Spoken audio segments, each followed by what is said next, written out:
Rogue Tier, we still winning. Magic Carter, we extending. Dark Law, he still contending. Sunrise, your lights in it. Yugi Peoples, welcome to my discussion video. She told me she was going to be quiet, but she did not be quiet at all. You so silly. Come here. Come here. You told me you was going to stand there and be quiet, but you're definitely not being. Come here. You might as well just come here now. Everybody can hear you, even though your hair is not did and stuff. Come here. Come right here. They can say hi, Yugi Peoples. You got to say it louder. They can't hear you. Say it. Hi, Yugi Peoples. Okay, there you go. All right. Yeah, you can go off there. You can go finish watching TV. All right, y'all. Sorry about that. But welcome to my, I don't know what this is. Let's just say discussion video from my previous decks and my deck building thinking process when I'm building decks, when I'm going into a regional, or, you know, I guess like more so going into a regional at locals. Y'all see that I've been playing anything. I don't really care too much about locals. All right. But first, let's start with my deck building process and theory when I was going to Lubbock Regional. Lubbock Regional was what, like Cyburst, L-Lich, and what was the other deck that was like really, really hot? Man, it was like Cyburst, L-Lich, Adventure, Prank Kids. I think those were like the biggest ones right there. All right, so there was another. No, it was mostly like the Adventure Engine and stuff like that. All right. And Nib was really big, you know, Nib with M-Perms and Ghost Ogre.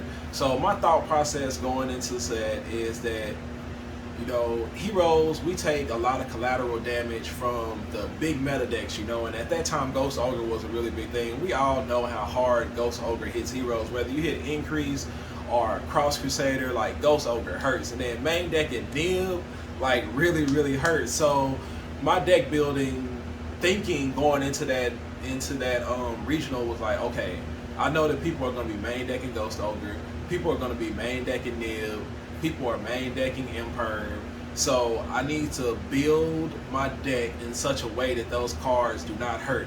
And so that's where the DPE Dark Law Turbo deck came into play. You know, with just 4 summons in the deck, I never had to worry about Nib. The entire regional, I never got Nib. And because people think a certain way when they go against heroes, you know, it's like, oh, I need to hold this Ghost Ogre for when he goes into Cross Crusader or when he goes into Increase. I decided to just cut Cross Crusader and cut Increase out of my deck. That way they wouldn't have the opportunity to Ghost Ogre me. And, you know, that was basically my thought process going into that deck. And then also, you know, the Dark Law and DPE, especially like being able to play the hand traps, being able to play 15 hand traps, just like all the other decks, was just, it was the deck, it worked awesome. It worked exactly like I expected it to. I lost the very first round due to like that dude's increasingly just fantastic, awesome luck. Like, how does Drytron win through Abyss Dweller, Dark Law? But yeah, that's a whole nother story. And then, you know, I went X2. My final loss came in game 3 of the very final round, where the Cyburst Eldritch player, you know, he won. No, he lost game 2, and going into game 3, you know, my thought, I just did not think he was gonna make me go first, but he made me go first, and it was the only time I couldn't bring out Dark Law, and he was able to OTK me on his turn. So it was pretty crazy. But yeah, that was my deck building, thinking, my processing when I was going into the Lubbock Regional. Now, fast forward another month going into the Houston Regional. All right, so going into the Houston Regional, you know, Adventure Prank Kids is still there. But now, like, especially in my area, Flunder, because there was a lot of Flunder at the Lubbock Regional. And then the upcoming of branded Despia. So, you know, my thought process in going into that regional was this. All right, again, we taking that collateral damage from Despia being a big deck, being hard on fusions, and, you know, us being a hard fusion deck also. So now we're facing the problem with Super Poly and Ghost Bell, and then also, you know, kind of DD Crow. I didn't think that DD Crow was, you know, too big of a problem like going into the regional. I don't think like I guess like people in my area wasn't really on DD Crow too much at that point. All right, so during that regional, I played branded OTK hero deck. All right, so the reason why I played that deck is because I felt like branded Despia is definitely a powerful deck, whether they go first or whether they go second. And then also, you know, Super Poly being for the streets inside this regional, like literally everybody just threw it off inside there. It was like, I really don't want to go first because I feel like I'm going to get Super Poly'd all day. It's not going to happen. It's a 3 of, but, you know, it's going to happen enough times to where it's going to cost me a whole bunch of games because we don't put up, you know, we don't put up like a way to negate or really a way to play around that. It would have to be they Super Poly me, and then hopefully I drew Super Poly to keep them from being able to OTK me.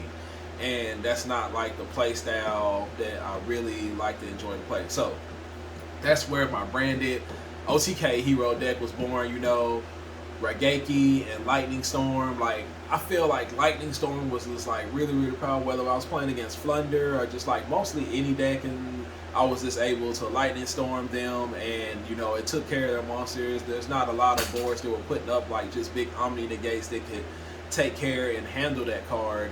And then if I played against Branded Despia, I felt like Lightning Storm was just better for taking care of their back row. You know, like Branded in red and Super Poly are the cards that I'm worried about. Like if I Lightning Storm and get rid of that stuff, then the only thing I have to worry about is the Mirror Jade on board, and I can either Raigeki that or I can play through his one Vanish Interruption, and that's fine. I'm perfectly fine with that.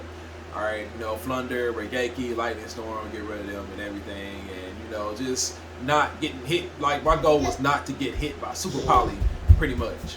So yeah, that's where my branded OTK fusion deck was born. Without people main decking Nib anymore, I felt like it was okay for me to summon, you know, in game 1, summon them enough times in order to get the OTK in. And even with Nib in mind going into games 2 and 3, you know, I designed the deck in such a way, or I thought out my combos in such a way that I could OTK in 4 summons if it was like possible. So, you know, at the Houston Regional, you know, if y'all watch my vlog, y'all know what happened there. And then like even like playing the deck in locals, like I don't think there was a local tournament where I didn't like, you know, make it into top cut. You know, we had the one where I went completely undefeated. I know there was another one where, you know, top 4 we did our thing. And you know, the branded OTK hero deck is like really, I feel like it's really solid for this format, and or at least it was solid for the previous format. Now this upcoming format now, I'm not too sure. Like, you know, I don't do a lot of play testing. As a matter of fact, I don't do any play testing. You know, I deck build theory throughout the week, you know, I'm thinking, and then finally when Friday comes around, you know, I try to throw my deck together. As y'all see when y'all watch my vlogs, a lot of times it's like really last minute, so I end up playing something that I don't want to play because I can't pick up the cards that I wanted, you know, on that Friday because I don't really like build my decks ahead of time and everything and stuff. So, you know, that being said, as a hero player, I am competitive. I like to compete, I like to play, but I also want to do something different with heroes. You know, I want to sit down, and I don't mind if my opponent knows that I play heroes, but I want him also to wonder what crazy thing did he do with heroes this time, you know. So, you know, that's kind of like what I want to do, like how I go into building, thinking, you know, my hero decks and all this and that. So coming up for this regional right now, like I really think that my branded hero OTK deck would be just fine. You know, go ahead and give it a run, and you know, but there are like other things that I want to test out and try. I have like so many deck building theories and stuff, and actually just like I have another idea that was just inspired by the Fusion Festival from Master Duel right now. You know, I had been out of Master Duel for a minute, but actually like playing off in there and just like looking at stuff and everything, I actually got a deck idea for another deck. So hopefully we'll see another Master Duel deck come from, you know, my deck building in Master Duel to my deck building in TCG, and you know, hopefully we'll see some success with it. So that'll be coming up here pretty soon. It's actually like pretty crazy, like thinking about it in theory. You know, I was always in theory in your mind when you're coming up with decks, you know, oh, it works. but actually like playing it and stuff, like we'll see what happens. All right, so yeah, you know, like my decks are a lot of theory decks. I build on them and stuff. I don't really get the chance to play test them. I don't do it. You know, I'm doing so many other things throughout the week because I like to do a lot of different things. My mind is kind of sporadic when it comes to stuff. You know, I'm actually like what is the game? Slay the Spire. Somebody, my friend E-Man just introduced me to that. So I've been doing Slay the Spire runs and stuff, and actually instead of like playtesting doing Yu-Gi-Oh stuff, but you know, it's all good. I just want to have fun. I want to play heroes. I want to do different things with it. I don't mind if my opponent knows that I play heroes. You know, I have the hero deck box. I have hero dice. I have a hero field center, hero play mat, hero sleeves. My opponent's going to know that I'm playing heroes, but he's not going to know what form of heroes I'm actually playing. So, you know, that's the reason why I don't just play standard, you know, hero builds, because everybody in my locals knows that I play heroes. And when stuff like that happens, you know, it's like right now, you know, Ghost Bell and DD Crow is just kind of, and Super Poly is just waiting right around the corner for us. So, you know, when I build my decks, I try to build around that. So, fast forward now another month to the upcoming Fort Worth Regional tomorrow. All right. I feel like my branded OTK hero deck would do just fine. You know, it's going second. It still plays around a lot of the stuff and everything. It would be doing just fine. But seeing as I have already played that in the regional, I really want to try playing my a new idea. Well, yeah, we'll call it a new idea for a hero deck. All right. This is probably one of the deck ideas that I've had that is like a whole lot less hero than what I normally do. But it's something that I wanted to try out just to see if it would work, how, you know, if the idea could work.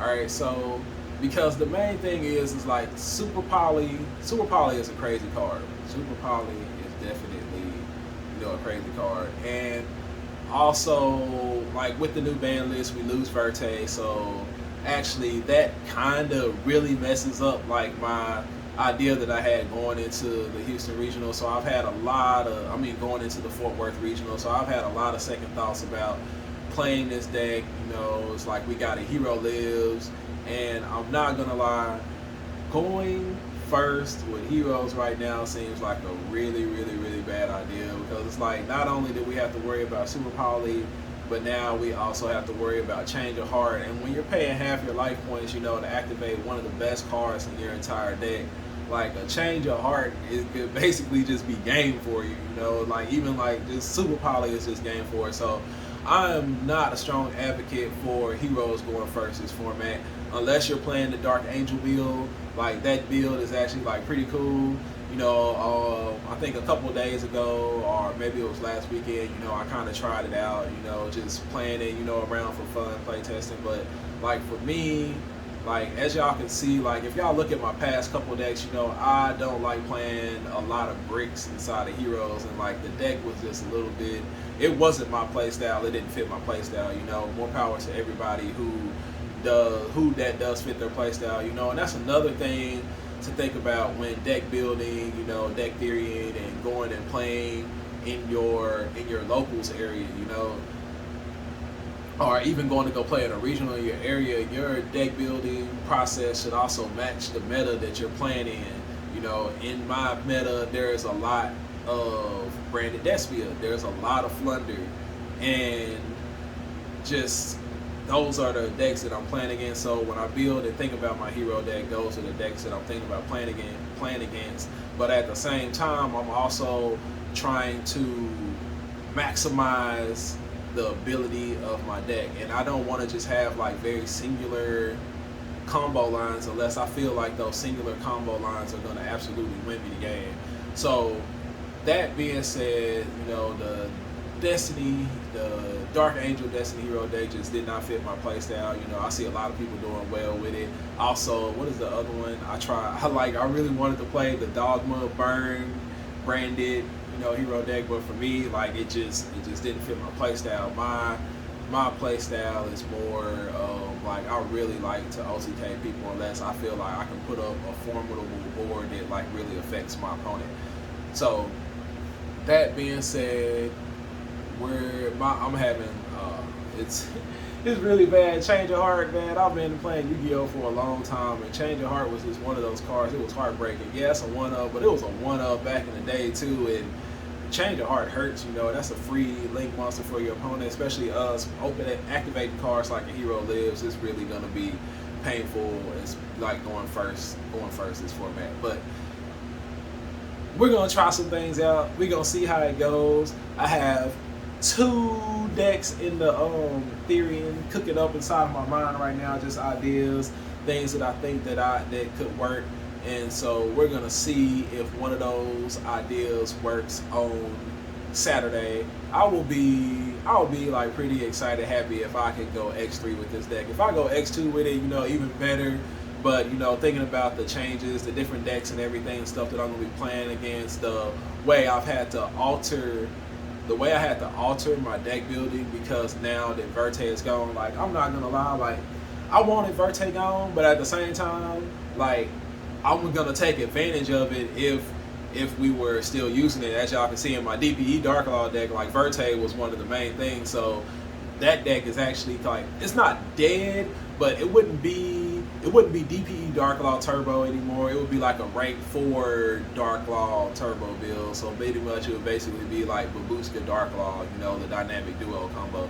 Like, it's still like a playable, usable deck and stuff, but, you know, I like to try different things. So we're gonna see if my new deck idea works. Like, Verte being hit definitely actually like messes up the board that I was building. Like, after you know, during the regional, I'll tell y'all like kind of like what the idea was, like building the deck and like what I was doing with it and stuff. It was gonna be like crazy, but, you know, it is what it is. So we're still gonna play the deck because I've been excited. I've been wanting to play it. You know, I'm still kind of pondering like what I can do to make up for what just happened. But in the same time, because of what just happened, a new idea came into my mind. But the thing is, like, I've only been thinking about it for a day, so I don't want to necessarily just jump into playing that deck without having, like, you know, a week or a couple days to think about it. But actually, now that I think about it, it might actually not be a bad idea. So we might see. We're going to see what's going to happen. But, you know, good luck to everybody playing in the Fort Worth Regional. You know, if you want to come do a shout out on my channel, find me up there and be like, hey, I want to do a shout out on your channel, you know. If you're from another part of the city or whatever, you know, if you watch my videos, come say what's up, you know, I'll see y'all out there. And, you know, like, my goal in Yu-Gi-Oh right now is like, I want to have fun playing heroes, you know. I had my meta days back in the day, you know. I'm one of those players. I'm the old Yu-Gi-Oh player. Like I said, I was there when Metal Raiders was released and like they were putting it up on the shelves. You know, I have my prizes. I've won my tournaments. I've had, you know, a lot of fun traveling with, you know, different people, you know, and I was able to pass down my knowledge to, you know, other Yu-Gi-Oh players. And, you know, I kind of feel like my highlight times, like my best days of Yu-Gi-Oh, you know, have come and gone. You know, those were the days back then where I was putting in, you know, 6-7 hours of play testing. And, you know, when you're doing stuff like that, you know, when you're playing Yu-Gi-Oh 8, 9, you know, I've heard some people play 10, 12 hours a day, you're going to get results. You're going to win. You're going to win YCSs, you're going to win nationals, you're going to win locals, you're just going to win, like, because that's what it takes in Yu-Gi-Oh! Is like play testing, putting in the time and work, and the more time and work you put into it, the better you're going to be. But like me, being a family man now, like doing other things, like even like doing YouTube, I'm not putting in the play testing hours that it takes in order to be like one of those tier 0, tier 1 Yu-Gi-Oh! Players. I'm just not, you know. But maybe there will be a time in the day in the future where I am that Yu-Gi-Oh player. But like right now, I want to have fun playing heroes and seeing what crazy things I can throw inside of my hero deck and make work. So that's what we're doing right now. You know, I hope y'all are enjoying the content, the videos, you know, just looking at my deck building theory ideas and stuff, because, you know, like I feel like my ideas are from like when I won my first the first place little trophy thing, the little Yugi trophy thing, like playing that normal hero deck to all the way up until now getting my invite with DPE Dark Law Turbo, a completely like off-brand hero build, or I sold that hero You know, I feel like it's like definitely come a long way, and that's what I want to continue to do. I want to continue to give y'all different options, you know, different things to do with your hero deck. Challenge y'all also to think outside of the box and do something different with your heroes, and punish your, what is it? I guess you could say punish your local players for thinking that heroes are just one-dimensional. Like there's only one thing that we can do: hand trap them here, hand trap them there, and you automatically win the game. You know, challenge that. You know, build your hero deck in such a way to where those cards either have like less of effect than they would think, or they have absolutely no effect at all. You know, so appreciate everybody for watching. And I will catch y'all in my vlog for the Fort Worth Regional, and we gonna see how it goes, and we gonna do what it do, y'all. And also at the same time, you know, I have a lot of people ask me, you know, hey, what's your YouTube channel name? And my YouTube channel name is really long. I guess it's not like as easy to explain as I thought it would be. So I'm actually thinking about changing my YouTube channel name. I still want to use like Hero with the 3 instead of the E. So I was thinking something like Hero YT. I had a suggestion for Hero God YT, you know. So either that, Hero YT, Hero God YT, or there was another. I think those are like the main two like that I want to do. But like, let me know what y'all think. You know, should I keep it the same? Should I change it? You know, but yeah. So appreciate everybody for watching. Appreciate the love and support. Don't forget, if y'all see me at the Fort Worth Regional, you want to be on camera, you know, get some shine, get on there and say something. Just let me know. Like, I don't have no problem with doing stuff like that. Especially like if you have like this crazy cool idea that's been doing good and stuff in the regional. Like maybe you don't make top 8. But like, you know, you go X2, X3, you know, I don't mind hearing about stuff like that. I like when people step outside the box and do something different with their decks, you know. It shows originality, it shows innovation, you know, and even though it might not have done like exactly fantastic like you thought it would do this time, you know, maybe as the meta shifts and changes, maybe it'll do better the next time. But all right, that's it for now. I will catch y'all later.